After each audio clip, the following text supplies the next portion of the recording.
Gata. Așa, ia să trecem noi la cântărit, după cum v-am promis săptămâna trecută, duminica trecută. O să cântărim o mare parte dintre ei. Nu o să pot să cântăresc lotul pentru că îmi trebuie lădițe mai mari, dar o să cântăresc individual, în mare parte. Ia să luăm pe ăsta mititelul. Opa! 3 kg 400. Opa! Gata, băi, gata. 3 kg 400.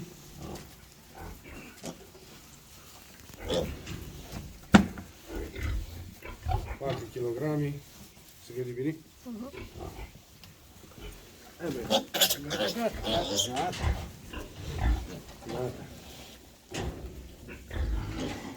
Opa! Fetița! 4 kg 200.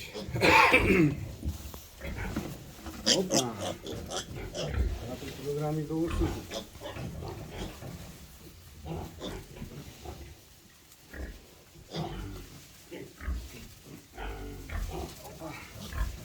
Ia vină tu. Cu ștoaicul. Ia să dăm la 0. 3 kg 800. Ia vină tu. Pe chișcana. 6 kg 800, 890, 850, cam așa.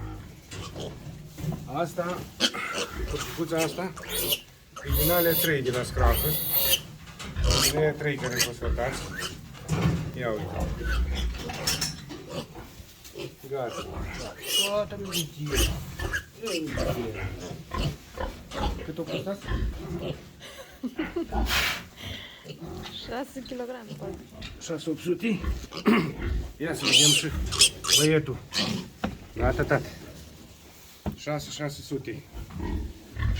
Da. 600 la 2 săptămâni și 2 zile. Ia să mai luăm unul. Ia din bărbat.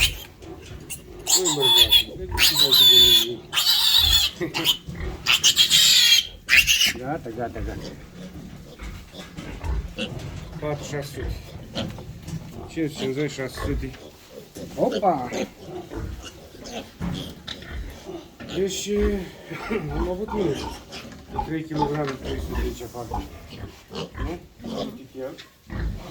Și restul 4 kg 6 kg 800 3 kg 900. Da? Ăștia mai mărunți. I-am dat de la scroafa de la Matilda. Au fost 17 pentru noi abonați care nu știu. Au fost 17 la Matilda și am transferat 7, am făcut-o pe Olga mamă doică. Și i-am dat 7 curcei și cu 3 care sunt mai mărișori am egalat 10 și 10. Acum o să mergem și în partea cealaltă să-i măsurăm, să-i cântărim și ceilalți. Treaba este că ăștia sunt mai mărunți un pic, pentru că ceilalți au avut colostru îndeajuns. Când am fătat scroafa, i-am lăsat la dânsa pe aia 10 și au sub colostru cât au avut scroapa. Ăștia o suc numai în prima oră atunci cât au avut ca să prindă puteri și am și mutat. Olga a fătat cu 2 zile mai înainte decât Matilda. Dar oricum, la 2 săptămâni, ei au fost de 600 de grame, 500-600 de grame și la 2 săptămâni să ajungă la 3 jumate, 4 jumate.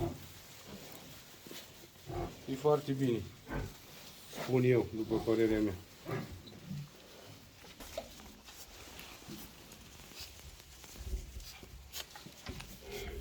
Da, între timp ne-am mutat la Matilda, la frații lor, cu cei care au rămas la mamă, tot așa 10 bucăți.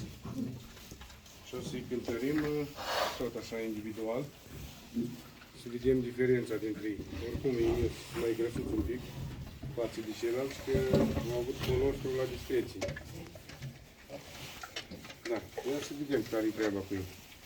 Prindem unul. Opa! Ia să nu mai micit el așa. Băițaș.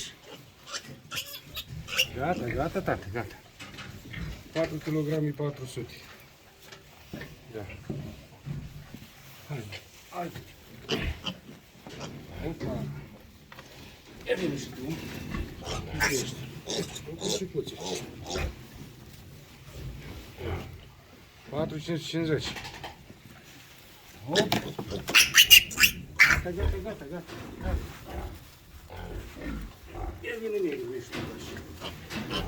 Negreasul. 4 kg 850 de grame. 900. Da. Stai acolo la tare. Să se vadă vizierul, să nu spună cineva că... Bine că noi nu avem de ascuns acum, dar... Ia să luăm și o albicioasă asta. Ia să o vedem. Uite așa. Opa, fetița. 5 kg 400. Gata, gata, gata, gata. Gata. Ia. Ia să luăm și cu bucoasa asta. Ia, drăi. Ia. Ia. De cum? El nu-i porc. Ce nu-i porc, băi? 5 kg 300, 5 kg 350.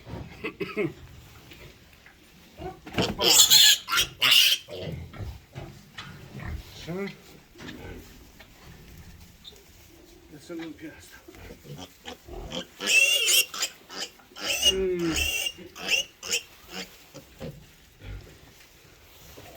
4 kg 600.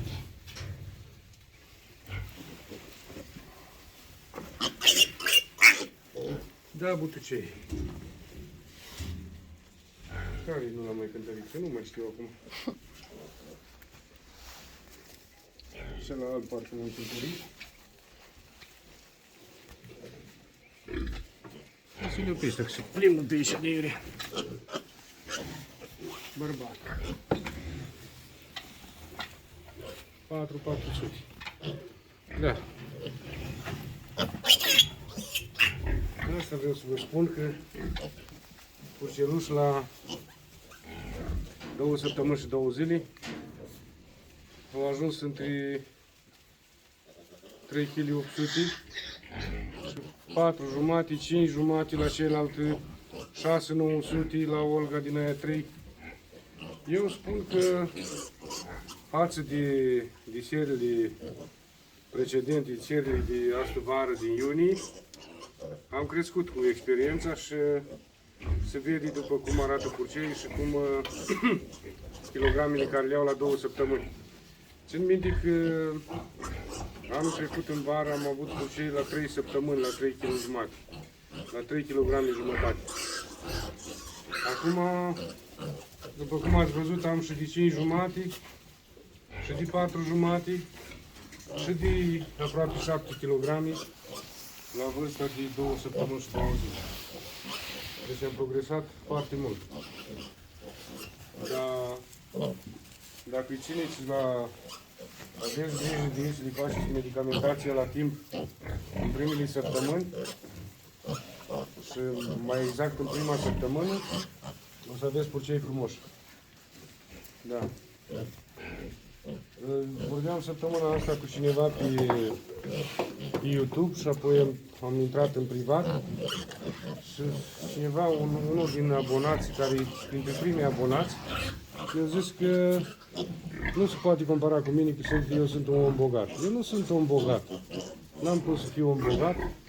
Sunt bogat sufletește într-un fel, dar altfel de bogat nu pot să fiu, că ce am adunat prin muncă, dacă am stat 12 ani în Danemarca, nu m-am investit. Și ca să vă mai dau un sfat, nu țineți banul în buzunar, că banul în buzunar nu crește. Nu crește. Banul trebuie investit. Acum, pentru seara asta nu aș vrea să mai lungim treaba, că am un drum mai de făcut. Trebuie să plec undeva în seara asta, dar poate duminica viitoare o să vă fac o surpriză. Totul depinde de seara asta. Și după cum vă spuneam, investiți banul, nu păstrați bani în buzunar, că nu cresc niciodată. Cam atâta pentru seara asta și vă urez o săptămână cât mai frumoasă.